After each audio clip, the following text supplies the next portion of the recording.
Victory Visits is a program that we set up to help dogs get more comfortable with the procedures that happen here at the vet clinic. With the program, we usually start off with teaching a consent or start button cue, so a way for the dog to opt in or out of the handling that's going to occur. It's either usually a chin rest or some kind of stationing behavior. Then we teach them that the handling part is okay, so we slowly add that in, touching the shoulder, gliding our hand to other body parts, adding in some of the instruments, so the syringes, the stethoscope, all of those things. Once you're in my little group, I do then go with you to vet visits until I feel comfortable that everything is going well. I will be there with you kind of as your little cheerleader through the rest of it.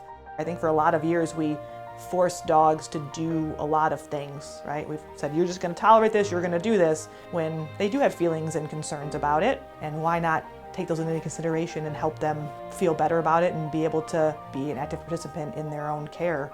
I find this very rewarding work. Seeing dogs come in that are super afraid and fearful, and when we get to that end where we actually get the blood or we give the vaccines, the dog is not restrained at all and totally willing to let it happen and happily eats treats through that whole process. I think it's a very exciting time to see what we've accomplished throughout the weeks or months that we were working on it.